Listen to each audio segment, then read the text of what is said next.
A double kidnapping, a brutal brawl, and seduction that could ruin everything. In the next 2 weeks on Days of Our Lives, every secret, every kiss, and every lie will come back with consequences no one saw coming. Welcome back to the channel. If you thought Salem had seen it all, brace yourself. From July 7th to July 18th, DOOL is about to unleash a whirlwind of chaos. In this video, we'll break down every shocking twist, emotional blow-up, and dangerous trap awaiting your favorite characters. Let's dive in.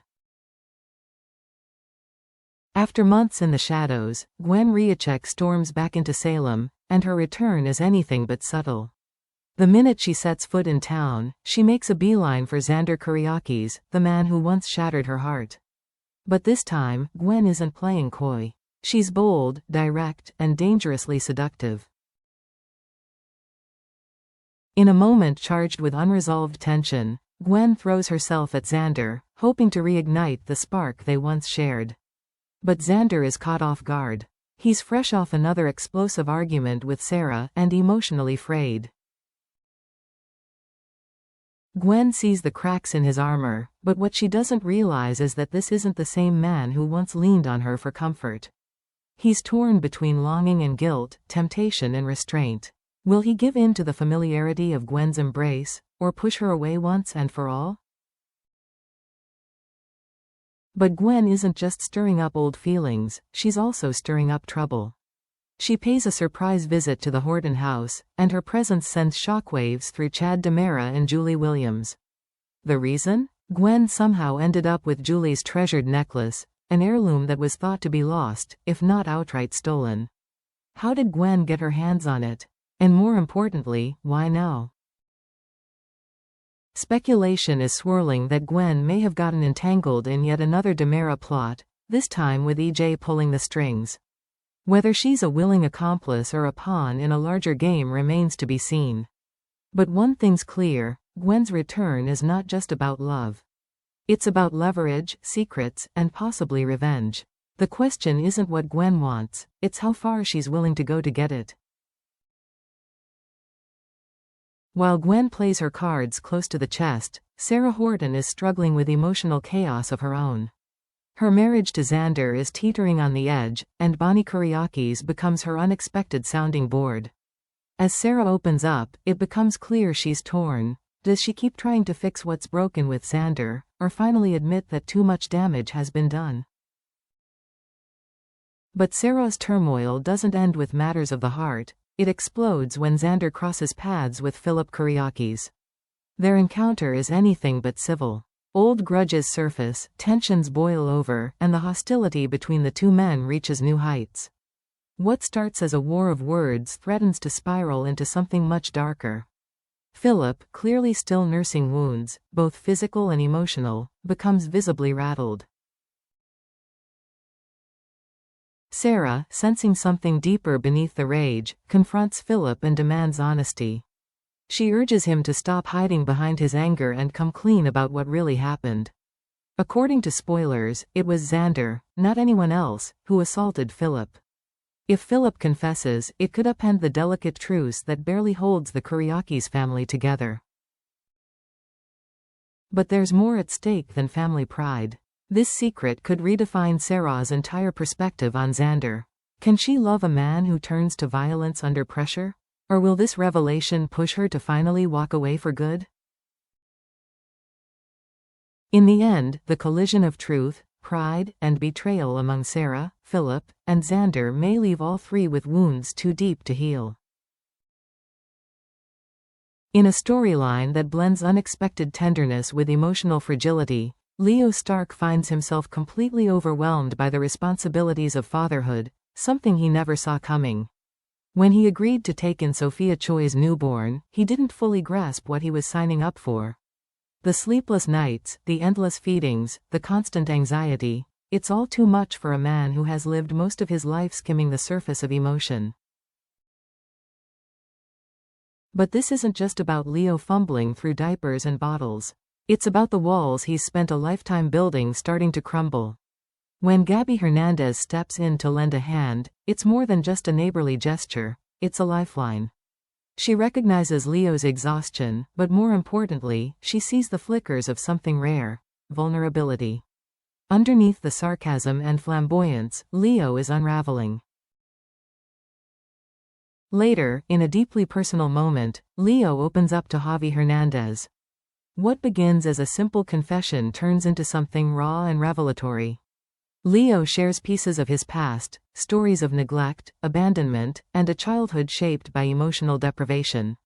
These aren't just throwaway anecdotes, they are the very wounds that explain why he resists connection, and why this child terrifies him. But paradoxically, the baby also anchors him. Could this unplanned role as a caregiver be the thing that finally gives Leo purpose? Or will his fears and past traumas sabotage the one chance he has at becoming something more than a punchline?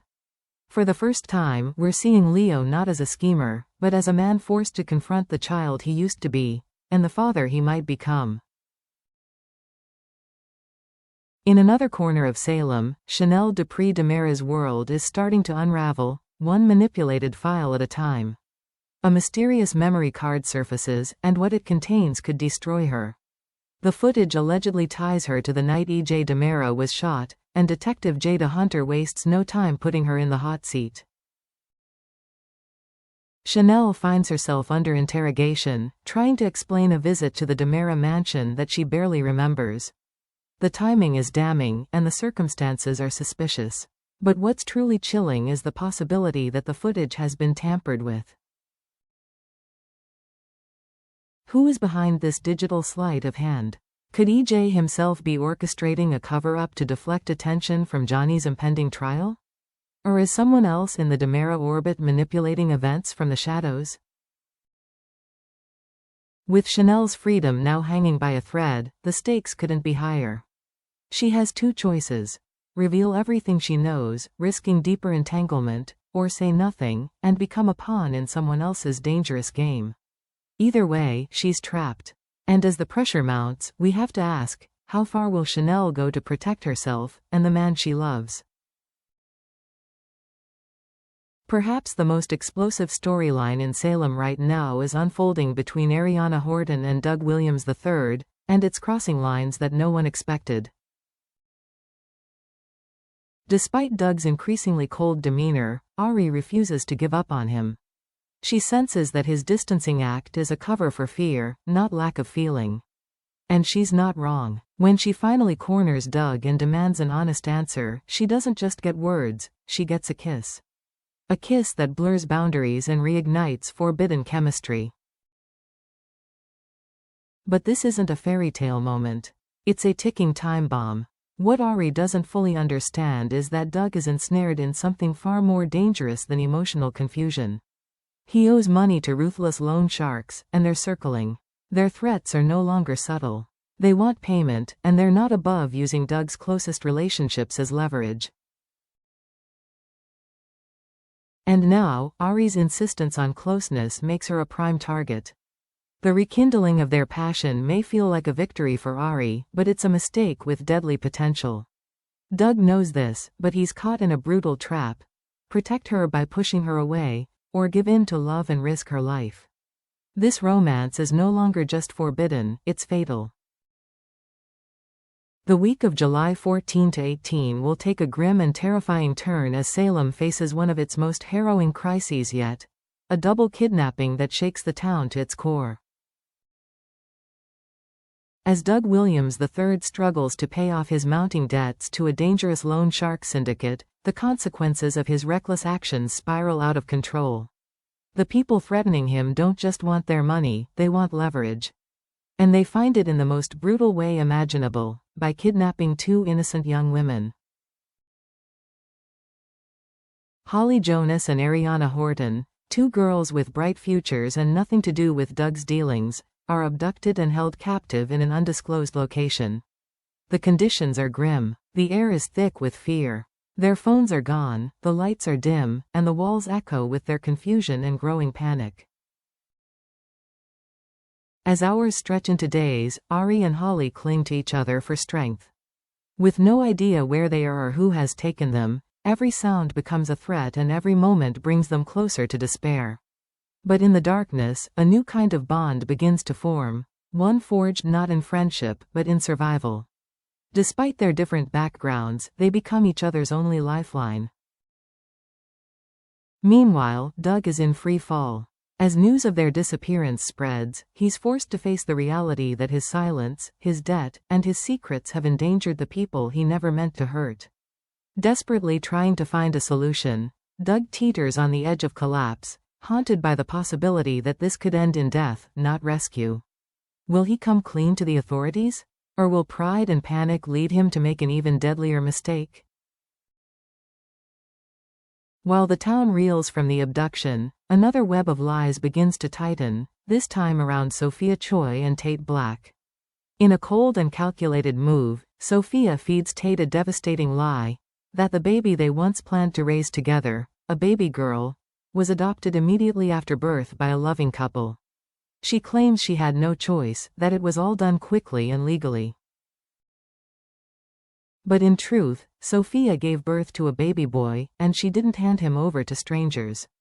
The child is now in the care of Leo Stark and Javi Hernandez, who are both unknowingly entangled in Sophia's massive deception. How does she keep the truth buried? With help from none other than Melinda Trask, who uses her legal expertise to bury any paperwork, mask the gender of the child, and fabricate a trail of fake adoption records. Sophia thinks her secret is airtight. She's wrong. The kidnapping of Holly and Ari becomes the perfect distraction, at least for a moment. But Tate's instincts are sharp, and they're screaming that something isn't right. When he starts connecting the dots and realizes Doug might be involved in the abduction, his emotions boil over. Driven by rage, fear, and guilt, Tate confronts Doug in a fiery showdown. What begins as a heated verbal clash quickly erupts into a violent physical brawl, with fists flying and years of buried resentment exploding to the surface. This isn't just about the girls anymore. It's about betrayal, lies, powerlessness. Tate feels it all, and he's not going to back down until he gets the truth. But what happens when he discovers Sophia's deception, too? Will he be able to handle the double betrayal, or will it break him? While chaos reigns on the streets of Salem, a storm is also brewing inside the courthouse, and E.J. DiMera is running out of time. His son, Johnny DiMera, is facing a criminal trial that could destroy his future, and tarnish the DiMera name for good. With each passing day, the evidence stacks higher, and EJ's usual charm and intimidation tactics aren't enough to stall the legal machine closing in on them. Desperate and increasingly cornered, EJ begins exploring riskier options. Bribery, coercion, evidence tampering. There's no line he won't consider crossing. He's not just fighting for his son's freedom, he's fighting to preserve his family's empire. But the courtroom isn't a boardroom. And no matter how many strings he pulls, the prosecution is determined. The trial set is already built. The actors are in place. And what's coming is more than just testimony, it's drama at its most explosive. Salem is about to witness a legal showdown filled with shocking witness reveals, buried secrets coming to light, and the kind of cross-examinations that shatter reputations. If Johnny is found guilty, the fallout won't just affect the DiMeras, it could shift the entire power dynamic of Salem. So now the question is, how far is EJ willing to go to protect his son? Will he gamble everything, even his soul, to make sure Johnny walks free? Or will his schemes finally collapse under their own weight? Stay tuned, because the verdict could change everything. The next 2 weeks on Days of Our Lives promise more than just drama, they promise fallout. From steamy betrayals to twisted lies and two innocent girls fighting for their lives, Salem is about to erupt. What will Xander do with Gwen's seductive offer? Will Ari and Holly survive their kidnapping? Can Tate handle the truth about Sophia, and will Leo finally step up as a father? Leave your thoughts in the comments. Which twist shocked you the most? What do you think will happen in that courtroom? And do you believe Gwen is back for redemption or revenge? Thanks for watching. Don't forget to like, subscribe, and turn on notifications so you never miss another twist in Days of Our Lives. Until next time, stay dramatic, stay curious, and stay tuned to Salem.